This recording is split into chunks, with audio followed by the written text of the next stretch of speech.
Eu sou formado tanto em ciências biomédicas quanto em engenharia química. Para mim foi muito mais fácil, foi muito mais natural seguir a engenharia química do que a biomedicina.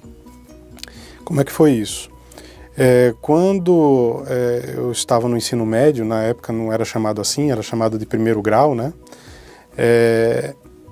Houve lá o Plano Collor, e a escola onde eu estudava acabou praticamente falindo, assim. E todos os alunos foram meio que obrigados a finalizar o ano que estavam cursando e partir para outra instituição. Na época, a gente tinha lá em Recife, que eu sou natural de lá, a Escola Técnica Federal, que associava o segundo grau, né, hoje o ensino médio, com o ensino técnico. Era um curso de 4 anos. Então fiz um preparatório, né, como se fosse um cursinho, isso eu tinha o quê?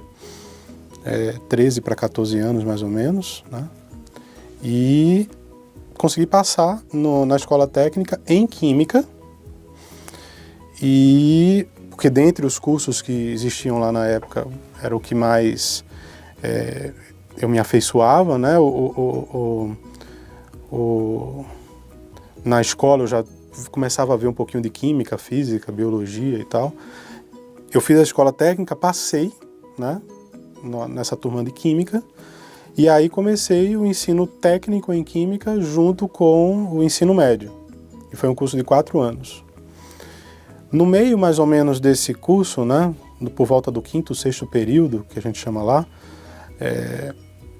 eu acabei fazendo um outro curso, entrei numa outra escola para me preparar melhor para o vestibular, porque a escola técnica não fazia esse tipo de preparo. Então, fiz cursinhos e tal, mas também acabei indo para uma outra escola, e nisso eu conseguia conciliar a escola técnica, outra escola. Então começou essa história de eu fazer várias coisas ao mesmo tempo, né? E acabou que no sexto período da escola técnica eu fiz vestibular por experiência, né, treineiro, mas aí no final, no 8º período, acabei fazendo, no 7º período acabei fazendo um outro vestibular, que era o final do ano, e passei em engenharia química na Universidade Católica, lá de Pernambuco, e passei também em biomedicina, que na época eu não sabia muito bem o que é que era, mas alguns colegas que já tinham entrado na universidade diziam, olha, é legal, porque tem laboratório, né?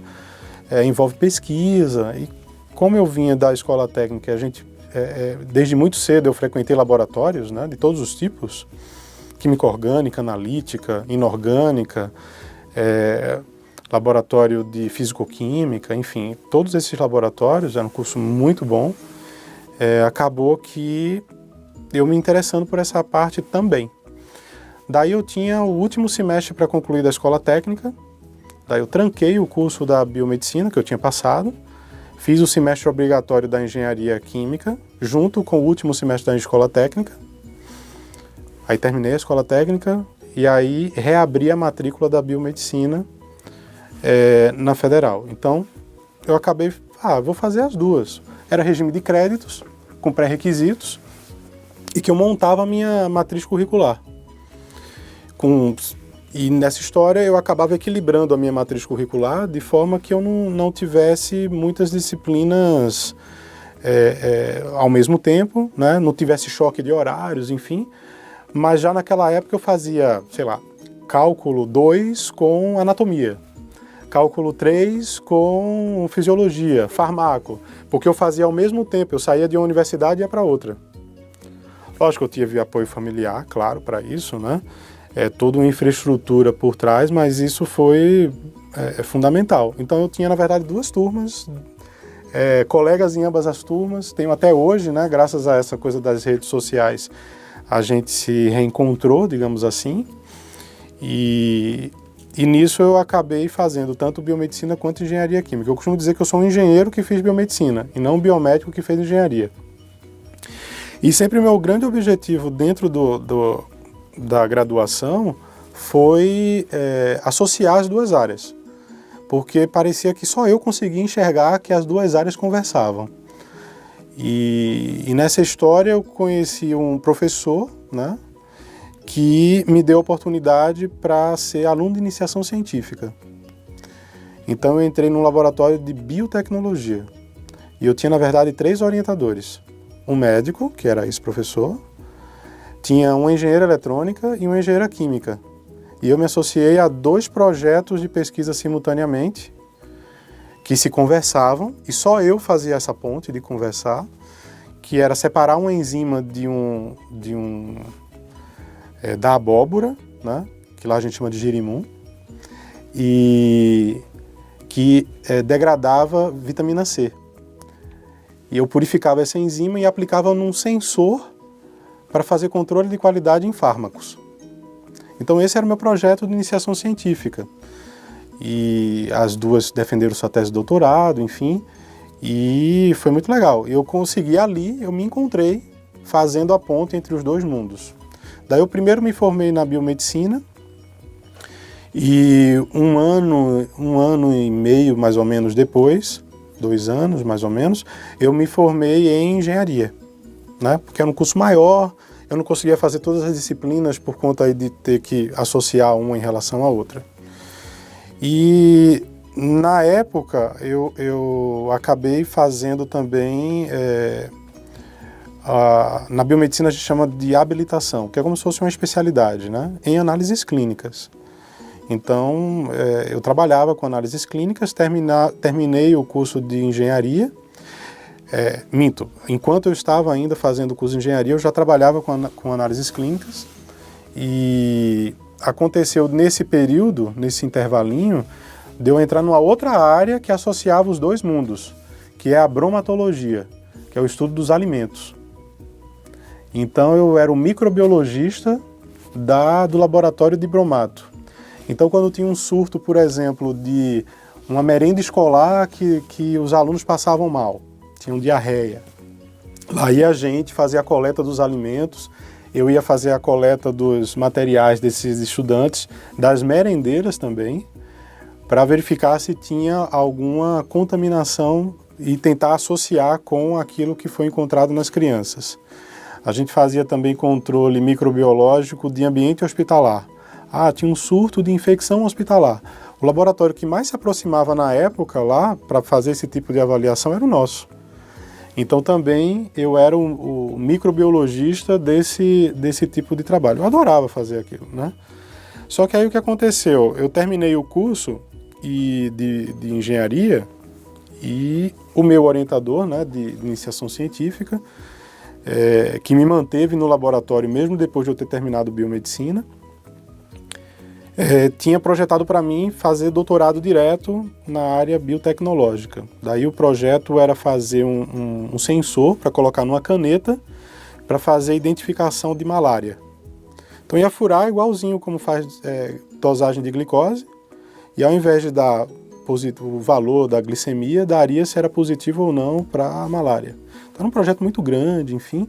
Só que na época, isso meados de 2001 para 2002, não tinha recurso financeiro para isso, né? E a gente acabou tentando, fazendo várias coisas. Eu projetei todo o laboratório, né? Então eu tive que aprender AutoCAD, fazer várias outras coisas, que como engenheiro eu inclusive poderia me responsabilizar pela obra, né? Mas o projeto, ele, na minha época, não foi para frente. E isso fez com que ele me liberasse. Olha, mas eu não consigo te segurar aqui, eu não tenho o que te oferecer. Então eu tinha 2 cursos, conseguia encontrar várias pontes entre eles, mas eu não conseguia evoluir nisso, lá em Recife, meados de 2002. No primeiro semestre de 2002 eu terminei meu curso de engenharia, né, em definitivo, de TCC, essas coisas todas e tal, fiz em alimentos inclusive. E nesse intervalo eu fui atrás de um plano B, né, porque eu trabalhava com análises clínicas, trabalhava com essa parte de alimentos, né, tinha o projeto de doutorado já direto, engatilhado, mas as coisas estavam tudo dando errado, digamos assim. E aí houve um congresso, né, biomédico lá em Recife, que eu não fui. Eu costumo sempre contar essa história para meus alunos, que eu não fui, mas eu vi a programação do congresso. Aí tinha lá, um dos palestrantes falava, o biomédico e a imaginologia. Caramba, o que é isso? Né? Aí eu fui atrás dessa informação. E aí descobri na época o único curso que existia de especialização dentro dessa área para não médicos, né, que era na Unisa, aqui em São Paulo. Então me matriculei pela internet e pedi demissão dos meus empregos lá em Recife, coloquei colegas para ficar no meu lugar, inclusive, também. Me interessei por essa área de imaginologia porque esse curso da Unisa, ele abordava tomografia computadorizada e ressonância magnética para não médicos. Né? Eu não sabia de absolutamente nada. O que eu tinha tido na faculdade de biomedicina, na Universidade de Biomedicina, foram disciplinas do tipo posicionamento radiológico. Então a gente aprendeu os posicionamentos para fazer radiografia. Então eu tive aula com médicos e a gente tinha esse tipo de aula lá. Eu tinha aula de radiobiologia, que é o fundamento da radioterapia. Então isso já tinha despertado alguma coisa nesse sentido, mas eu nunca tinha colocado todas as minhas fichas nisso, né?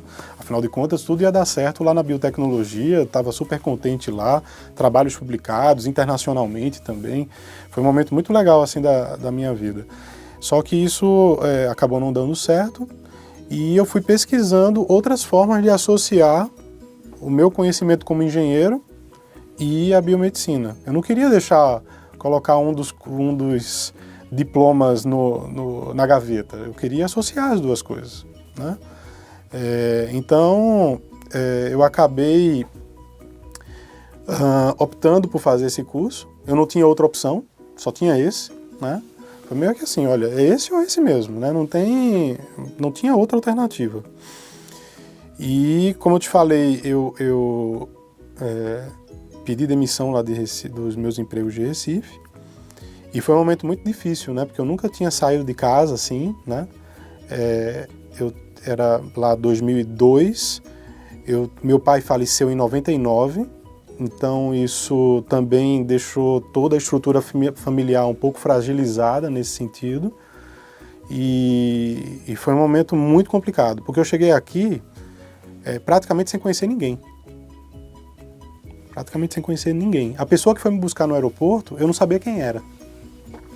Eu sabia qual era o modelo do carro, a placa, e era a filha da esposa do meu tio.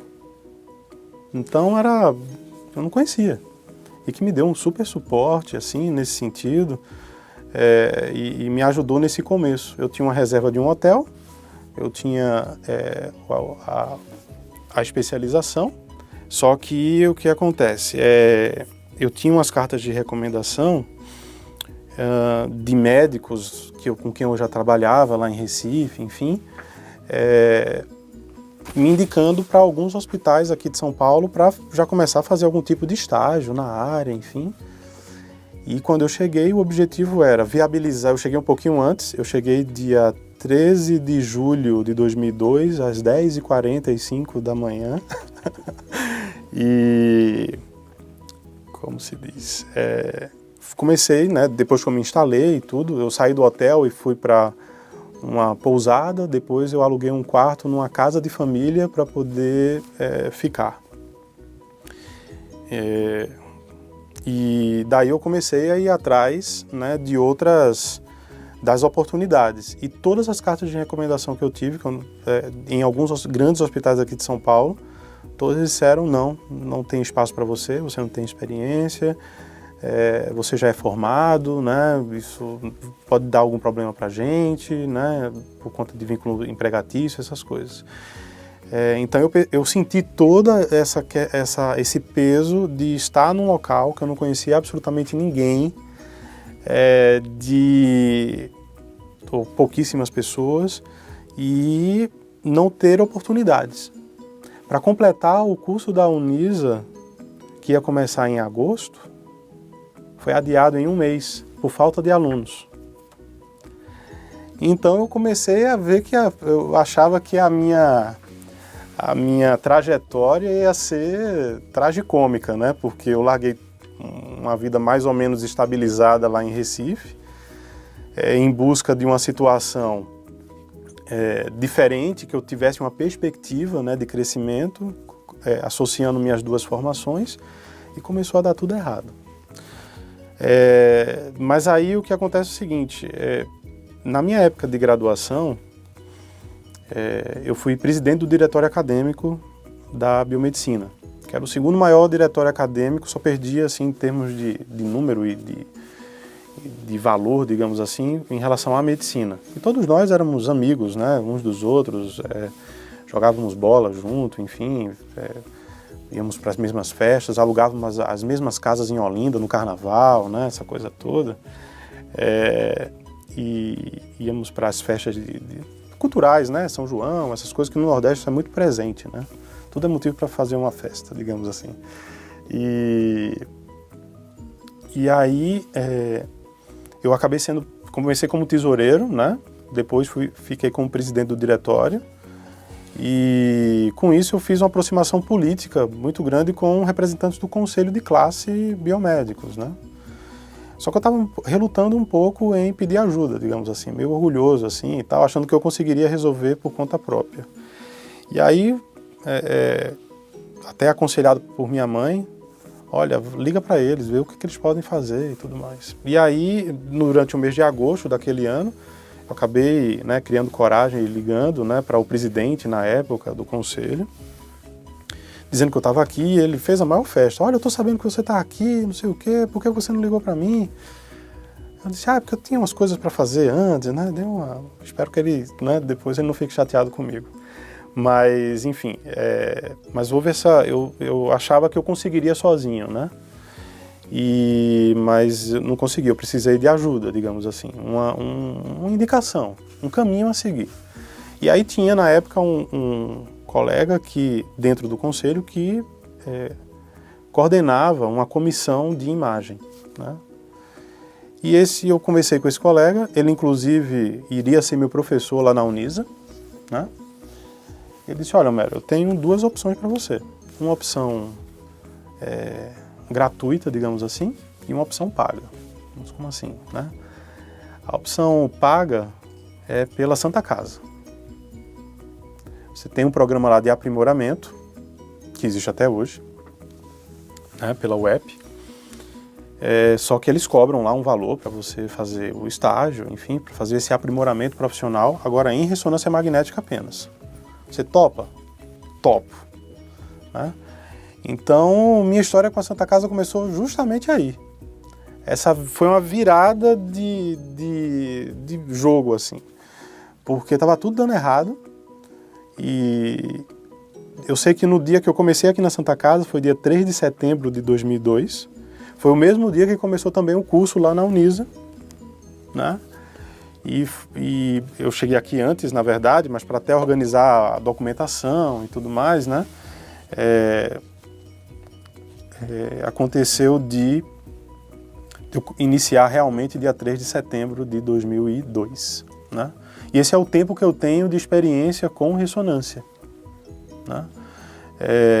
E de setembro até dezembro, mais ou menos, eu fui estagiário, né? Dentro do setor de ressonância magnética do hospital, só tinha na época um equipamento, 4 biomédicos que se revezavam, né, durante as 24 horas para fazer os exames. E aí houve uma oportunidade em janeiro para que eu fosse contratado, né? Eles iriam sair do regime CLT, iriam terceirizar, e nesse movimento de terceirização eu fui chamado para cobrir férias, folgas, enfim, né? Ou seja, a situação mais, digamos assim, difícil dentro de um esquema de plantão é você não ter um horário fixo, é você não ter um dia para trabalhar, eu pegava todos os horários, digamos assim, né? Então minha história na Santa Casa começou justamente nesse momento em que eu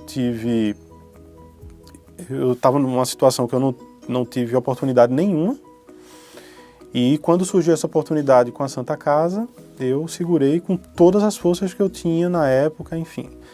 E aí eu trabalhava como analista clínico em um outro hospital aqui de São Paulo, e fazia também o estágio na Santa Casa.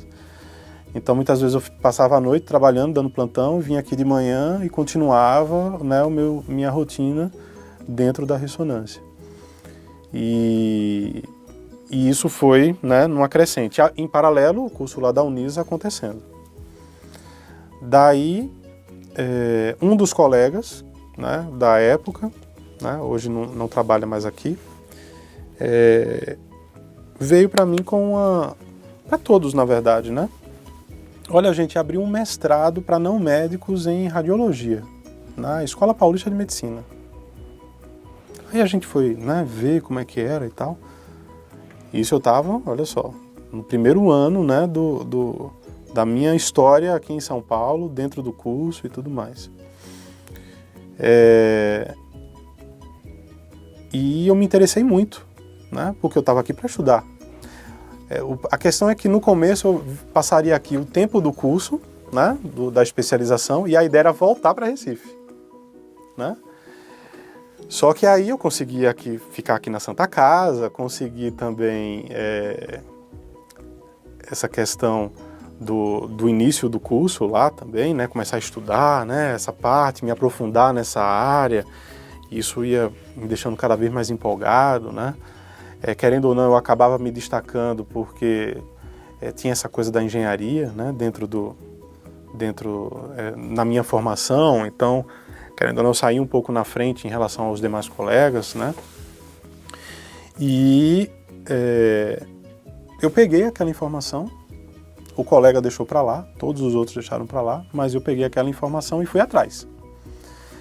Em dezembro daquele mesmo ano, eu consegui uma reunião com o meu orientador, que eu não sabia na época que queria ser meu orientador, né, de mestrado, em radiologia, né? Então, eu fui, né, e depois da quinta vez que eu fui lá, e ele conseguiu eu consegui um espacinho para ele me receber, porque todas as 4 vezes anteriores ele não me recebeu. Sempre acontecia algum imprevisto, né, e ele cancelava, e eu ficava lá às vezes 3, 4 horas esperando e não tinha escolha, né, a não ser marcar de novo. Até que a secretária ficou com pena de mim, digamos assim, e ele disse: "Ó, Mero, você tem 5 minutos.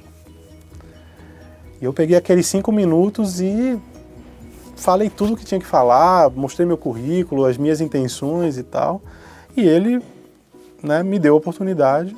Em janeiro eu apresentei o meu projeto para o comitê de ética lá da escola, né, primeiro para o departamento, em seguida para o comitê de ética, e em 2003 eu já estava como aluno de probatório, né, em probatório, do mestrado em radiologia da Escola Paulista de Medicina, no departamento de diagnóstico por imagem, fazendo a especialização ainda, já trabalhando com ressonância, né? Ou seja, a vida mudou de um jeito assim estonteante, né? E querendo ou não, tudo começou por conta dessa oportunidade que eu tive aqui dentro, né? De aprender a fazer o exame, né? E também o que chegava para mim em termos dessa oportunidade do mestrado, né? Eu acabei pegando isso com todas as forças, né? Aí em 2003 ainda eu me qualifiquei, né, no mestrado, e em 2006 eu defendi, né? E, bem, nisso aí já estava há mais tempo aqui em São Paulo, já conhecia mais pessoas, enfim. E uma das coisas que aconteceu é que em 2003 eu comecei a dar aula no mesmo curso que eu frequentei. Ou seja, os professores da Unisa me chamaram para dar aula uma turma depois da minha, praticamente. Então eu comecei a dar aula com 27 anos, né, de 27 para 28 anos, pela pós-graduação, e só depois é que eu fui para a graduação, né? E aí, enfim, minha vida como professor começou aí. Eu não queria ser professor, na verdade eu não almejava, acho que a melhor palavra é essa, eu não almejava ser professor. E eu me identifiquei tremendamente com isso, né, com essa minha nova atribuição. E, novamente, os professores lá da Unisa, eu já estava matriculado no mestrado, já estava aí com 1 ano de experiência com ressonância, comecei a ter oportunidades também num hospital privado aqui em São Paulo, né? E isso acabou aumentando muito as minhas opções, né, e oportunidades. Comecei a trabalhar com tomografia também, né? Esse aqui, na época, existia carga horária de estágio, né? Mas, como eu te falei, eu depois, logo em seguida, eu fui chamado para ser professor de lá e fiquei de 2003 até 2009, né? Comecinho de 2009, enfim, em fevereiro mais ou menos, foi que a gente finalizou lá o nosso trabalho. E esse processo de finalização lá na Unisa acabou fazendo com que a gente perdesse campos de estágio e houve um momento em que houve uma reestruturação da matriz curricular e o curso que antes tinha estágio deixou de ter. Entendeu? Então isso trouxe um impacto tremendo para os alunos e eu vi isso na pele, né, dos alunos, assim.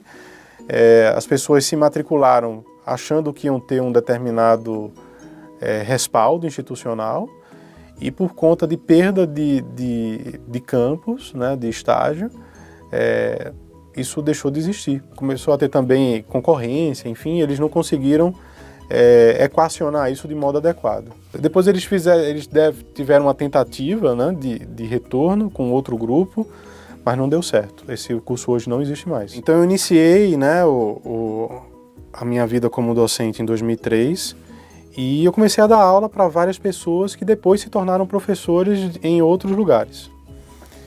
Um desses alunos acabou me indicando uma outra universidade aqui de São Paulo. Então eu comecei a trabalhar nessa outra universidade e a construir um dos cursos de tecnologia em radiologia de lá. Então eu comecei a ter essa aproximação com a tecnologia em radiologia, que até então eu não conhecia. Eu achava que era um curso, em Recife não existia na época, entendeu?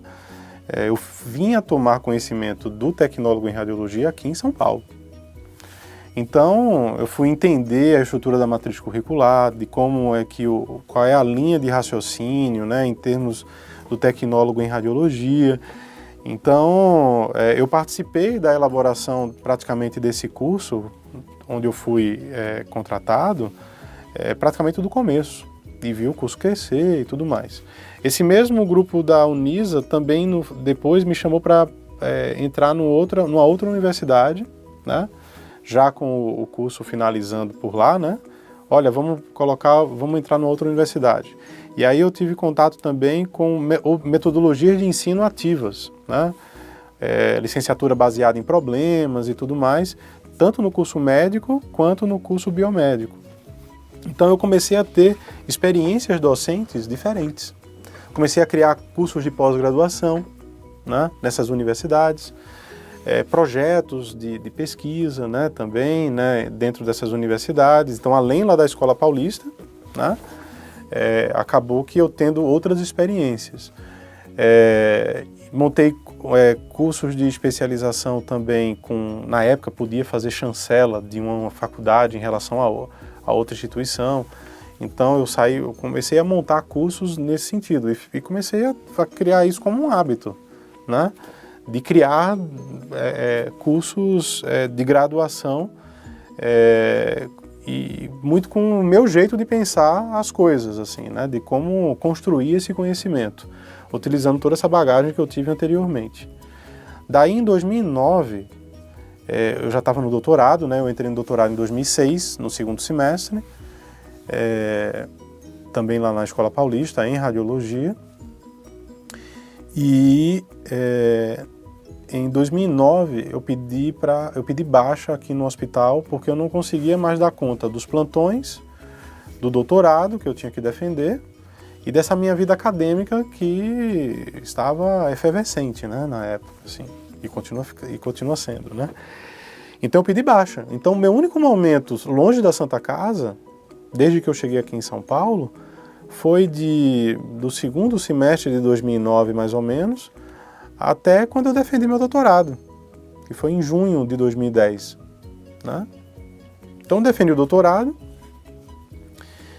e no final do ano de 2010 já houve uma sinalização né, de parte da equipe da ressonância aqui da Santa Casa que haveria uma oportunidade de criar um curso de tecnologia em radiologia pela faculdade, se eu tinha interesse.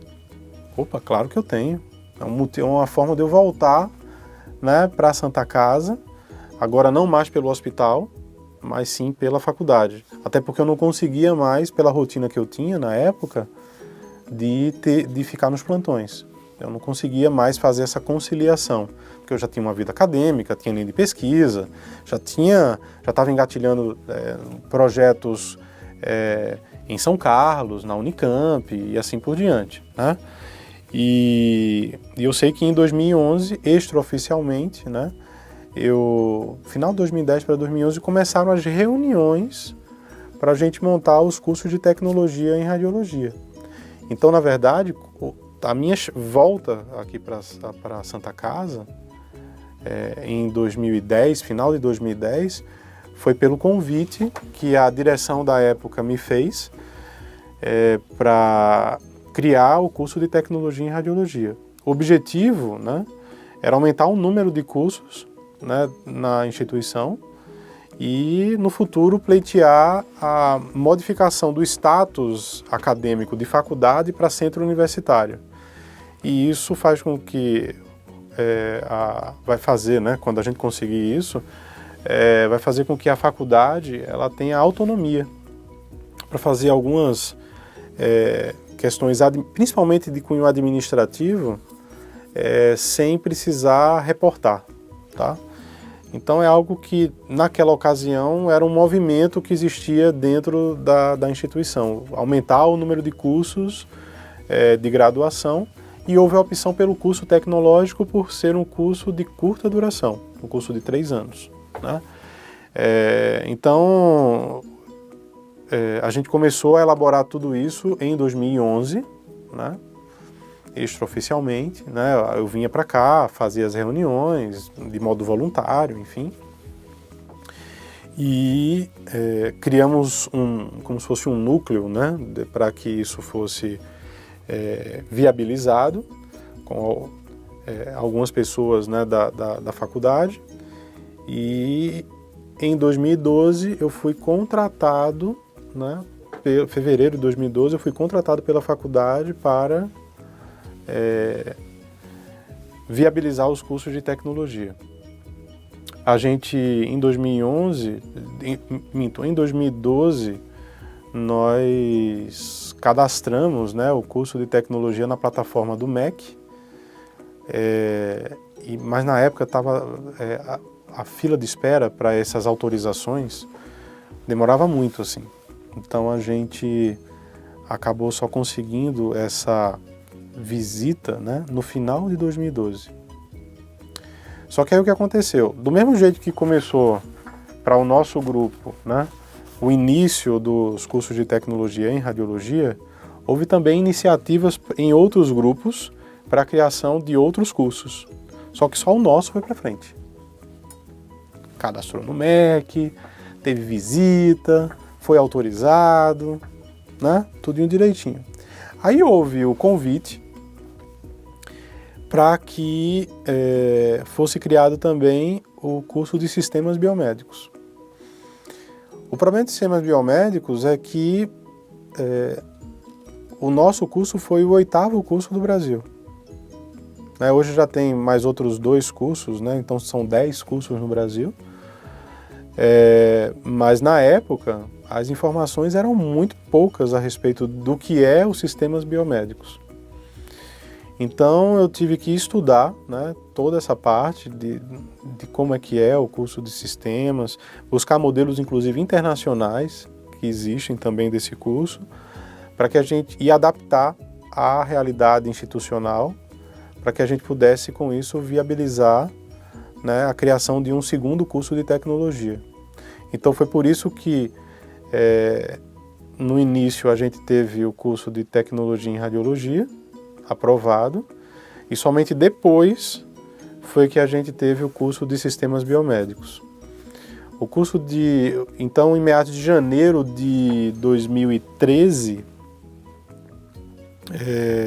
A gente começou a trabalhar com o curso de sistemas, né? Pedimos ajuda ao pessoal da engenharia clínica aqui na época, pedimos ajuda a outras instituições, especialmente as FATECs, aqui de São Paulo, que tinham esse curso, fomos até lá, inclusive, né? Para entender a logística disso tudo. E o grande desafio desse curso foi e continua sendo adaptar a estrutura hospitalar a aulas voltadas à engenharia, né? Então, esse é um desafio constante que a gente acabou tendo, né? Desde então. Eu sei que em maio de 2013 o curso de radiologia foi finalmente autorizado, né? Com a portaria publicada e tudo mais. E em setembro, final de agosto, começo de setembro do mesmo ano, de 2013, o curso de sistemas biomédicos também. Não precisou de visita, porque já tinha passado por visita para radiologia, e a faculdade também tinha passado pelo processo de recredenciamento e tirado nota 4. Né? Então, houve a isenção da visita pelos sistemas biomédicos, que ficou também com nota inicial, né? Como nota 4. Só que a gente já estava muito em cima do vestibular 2014. O que aconteceu? Não tivemos alunos suficientes para a abertura das turmas. Então foi um momento muito complicado, porque naquela ocasião a gente não teve número suficiente de alunos, porque o nosso período de divulgação foi curtíssimo. Né? Em 2014 a gente teve o agravante, né, da Copa do Mundo, que no meio do ano, que também foi um fator complicador e fez com que a gente não apostasse, digamos assim, ou fizéssemos, né, o vestibular do meio do ano.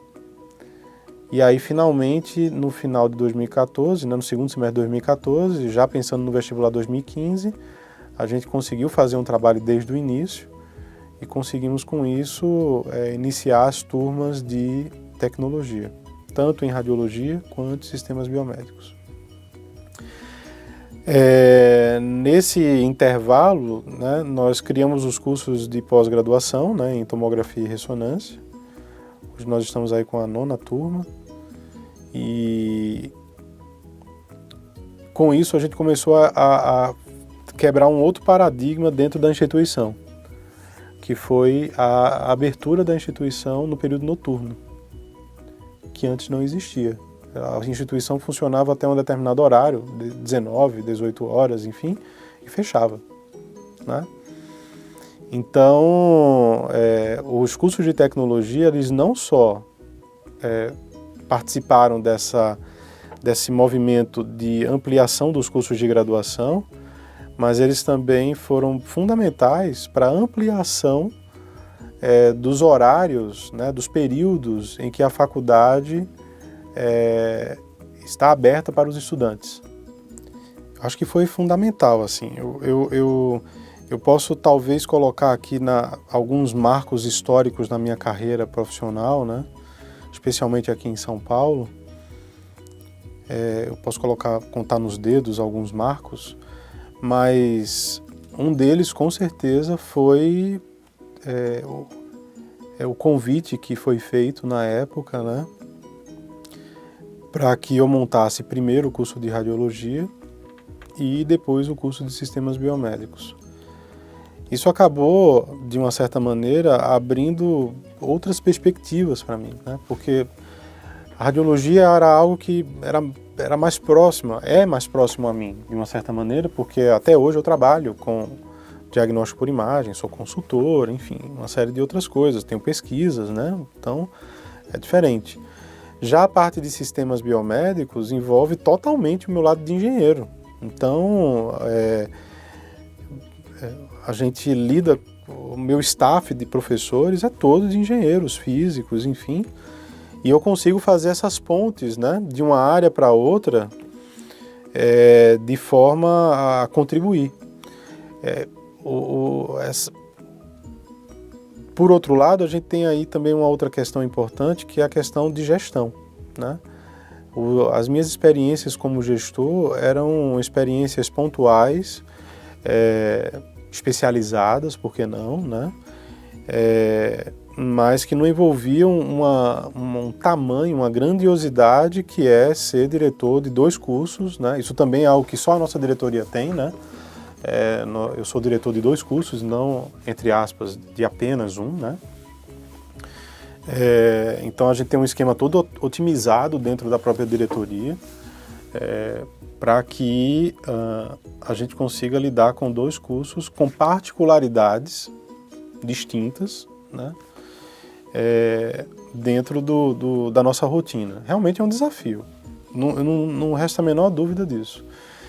Mas eu encaro como eu sempre encarei tudo desde do meu período mais jovem, digamos assim, né?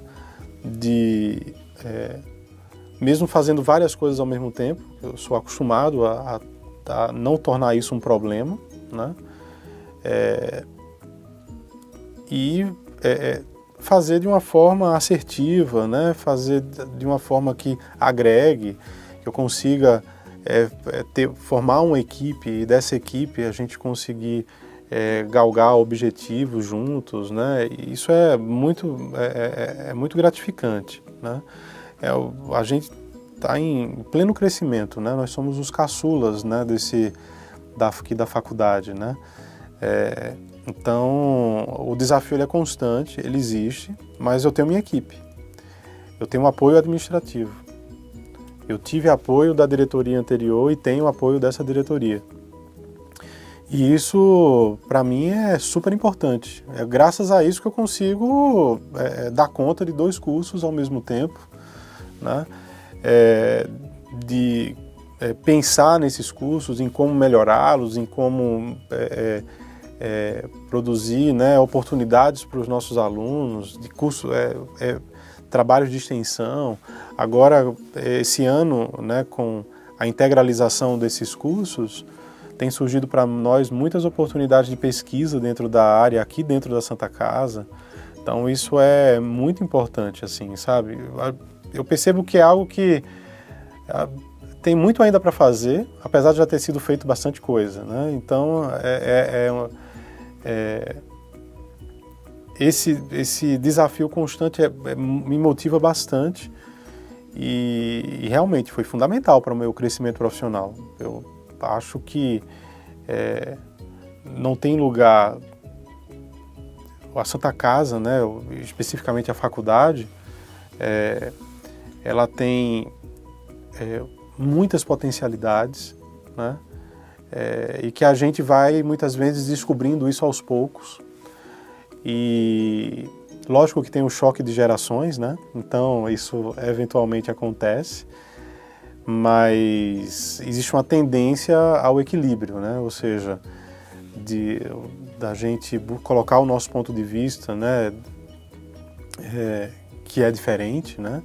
E buscar um ponto de equilíbrio entre o que está sendo feito e o que pode ser feito. Então acho que também a gente contribui bastante para esse tipo de situação. Muitas coisas que surgiram desde que eu entrei aqui, né, em 2012, pela faculdade, na verdade, aconteceram motivados pelos cursos de tecnologia, ou por alguma demanda nossa, e que tem desdobramentos, né? Ampliação do quadro de funcionários, ampliação do número de períodos letivos. Isso fez com que houvesse a possibilidade de abrir cursos de lato sensu, né, de outras especialidades, projetos de pesquisa envolvidos, né? A faculdade no período noturno ela é tão movimentada quanto no período diurno. Então isso é muito, muito legal, muito gratificante, a gente fica bastante feliz, assim. Tem as questões indiretas também, né? Todo o entorno também, de uma certa maneira, cresce, né, junto, né? Então a gente vê desde o comércio local, né, a iluminação, tudo isso a gente teve que se preocupar no começo, né? Então é algo que, assim, eu cresci muito enquanto profissional, eu não tenho a menor dúvida disso, né? Especialmente como gestor, né? O gestor educacional, uma coisa é gerenciar uma areazinha dentro de um hospital ou dentro de uma clínica, né, como é o diagnóstico por imagem. Outra coisa é fazer essa gestão no âmbito educacional, né? Eu tinha feito já anteriormente, mas apenas de um curso, 2, né, de especialização, nada envolvendo graduação. Na verdade, é vencer um desafio a cada dia. É ter planejamento de médio e longo prazo, claro, né? Mas a gente venceu os desafios diários, na verdade, né?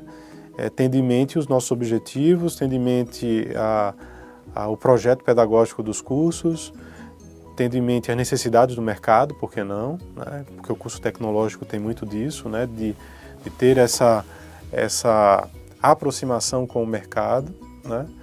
E isso já está trazendo os frutos, eu não tenho a menor dúvida disso.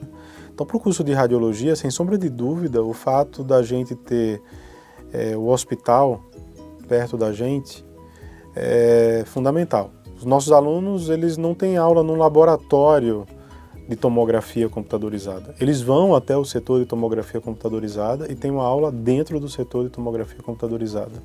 Lógico, sem atrapalhar a rotina, né? Sem nenhum impacto à assistência. Esse foi algo que a gente construiu ao longo dos anos, né? Os alunos, eles não vão para um laboratório de posicionamento radiológico. Eles vão até o raio-x central, uma das salas fica separada para a gente, e eles têm aula no equipamento que faz exame, tá? Com todas as precauções, enfim, mas é isso, tá? Então, é só atravessar a rua e a gente chega no hospital. Isso nenhum lugar tem. Nenhum. E isso os avaliadores do MEC, quando vieram aqui agora para reconhecer o curso no início do ano, né, eles foram enfáticos nesse sentido. Olha, a estrutura aqui é ímpar. Não existe curso de tecnologia em radiologia que tenha a infraestrutura que vocês têm, com o corpo docente que vocês construíram aqui, com a infraestrutura pedagógica que foi construída. Então, essas associações, olha, você tem uma boa estrutura da faculdade, né? Você tem um bom corpo docente e você tem laboratórios, que na verdade é o próprio ambiente hospitalar no nosso caso. O tecnólogo que sai daqui, ele já, em radiologia especificamente, ele já é reconhecido pelo mercado, antes mesmo de sair. E sistemas biomédicos? Sistemas biomédicos, o nosso diferencial é que todos os outros cursos que existem no Brasil, inclusive os que surgiram depois de nós, eles adaptaram a estrutura industrial, de laboratórios industriais voltados ao parque industrial para a área da saúde. Aqui é o contrário. Quando os nossos alunos eles entram aqui na instituição, novamente, eles vão até o setor da engenharia clínica, né? Eles vão eles não vão para um laboratório de hematologia para ver como é que um equipamento de hematologia conta as células. Eles vão ao laboratório de análises clínicas, ver o equipamento de hematologia em funcionamento e rodam uma rotina de calibração, de limpeza, enfim, e isso traz seus dividendos, né? Os alunos eles não vão num setor de eles não vão para um laboratório de esterilização de materiais para fazer simulações de como esterilizar um material e tudo mais. Eles vão até o setor, né, as caldeiras e tudo mais, e vão conhecer de perto como é que isso funciona, como é que é o papel da engenharia clínica dentro de um setor tão importante quanto esse. Eles não vão ver um equipamento de diálise encostado. Eles vão ver um equipamento de diálise dentro do setor de diálise, né, em funcionamento, inclusive. Então, isso traz todo um diferencial. Além disso, a gente teve a preocupação, e acho que também humildade, de trazer para o nosso corpo docente quem sabe fazer, quem forma tecnólogos em sistemas biomédicos. Então, isso foi uma condição essencial para mim, assim, de trazer professores da FATEC para dentro do nosso curso, de trazer professores do Senai para dentro do nosso curso, para que a gente tivesse essa pegada, digamos assim, né, dos equipamentos médicos. Não do ponto de vista essencialmente do engenheiro, mas também do tecnólogo, né, em sistemas biomédicos. Então, assim, eu acho que é uma conjunção de fatores. O nosso curso de sistemas biomédicos também. Ele pega essa infraestrutura da instituição, né, já existente, mas, por exemplo, a gente adapta o nosso laboratório de informática com ferramentas do tipo AutoCAD, com ferramentas de linguagem de programação, porque eles aprendem a fazer pequenas programações, tá certo? Lógica, né? Ferramentas de gestão de parque tecnológico, né? Web softwares que o fabricante, né, é parceiro nosso, libera as senhas e os alunos podem simular como fazer uma calibração de um equipamento, como gerenciar as manutenções preventivas e corretivas de outro equipamento, com a assistência de um professor. Então isso é super importante, né?